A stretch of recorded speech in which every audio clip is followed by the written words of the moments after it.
आज मैं एक अनोखी कहानी सुनाऊंगी। नवरात्रि स्पेशल। माताजी को रहती थी नरबली की भूख। सम्राट विक्रम ने बदल दिया ये परंपरा। एक मंदिर का कहानी सुनाऊंगी। उज्जैनी श्रीपा नदी के दूसरे किनारे पर भूखी माता मंदिर बहुत प्रसिद्ध है। भूखी माता का नाम सुनकर ही उनके बारे में जानने की जिज्ञास बढ़ जाती है।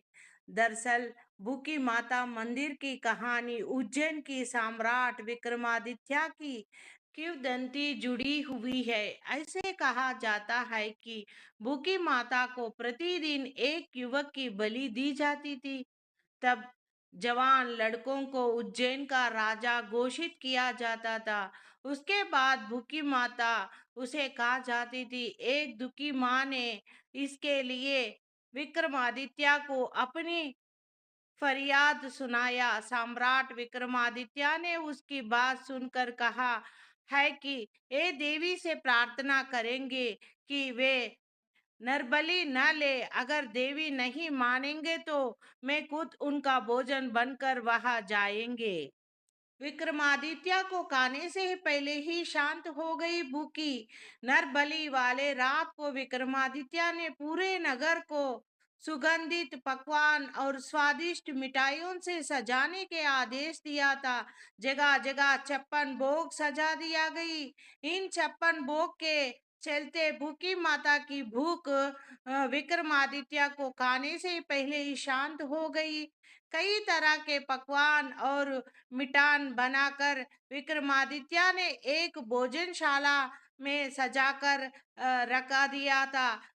तब एक तख्त पर एक मिठाइयों से बना मानव का पुतला वहां लेट दिया और खुद तख्त के नीचे छिपा गई। रात्रि में सभी देवियां भोजन के लिए आई और उनके उस भोजन से खुश और तृप्त होकर जाने लगी। तब एक देवी को जिज्ञास हुई कि तख्त पर कौन सी चीज है जिसे छिपा कर रख गई है। देवी ने तख्त पर रखे उसे पुतले को तोड़कर खा लिया। खुश होकर देवी ने सोचा, किसने यहाँ स्वादिष्ट मानव का पुतला रखा। तब विक्रमादित्य तख्त के नीचे से निकलकर सामने आ गई और उन्होंने कहा कि मैंने रखा है। देवी ने खुश होकर वरदान मांगने के लिए कहा था। तब विक्रमादित्य ने कहा है कि मैं चाहता हूँ कि आप किसी भी इंसान को बलि न ले और कृपा करके नदी के उस पर ही विराजमान रहे, कभी नगरी में प्रवेश न करे। राजा की बुद्धिमान से देवी प्रसन्न हो गई और उन्होंने वरदान दिया। विक्रमादित्य ने उनके लिए नदी के पास पर मंदिर बनाया।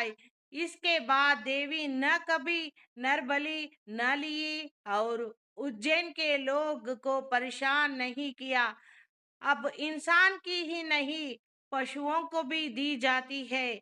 मंदिर में अब इंसान की बलि नहीं बल्कि पशुओं की बलि दी जाती है। ग्रामीण क्षेत्र के लोग अपनी मन्नत पूरी होने के यहाँ आकर बलि प्रार्थ का निर्वहन करते हैं। कई लोग पशु का क्रूरता आदि नियमों के तहत बलि नहीं देते हुए पशुओं का अंग भंग कर उन्होंने मंदिर में ही छोड़ देता है।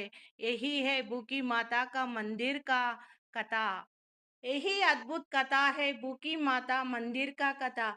आपको अच्छा लगे तो लाइक करो, शेयर करो, मेरे चैनल को सब्सक्राइब करो। धन्यवाद।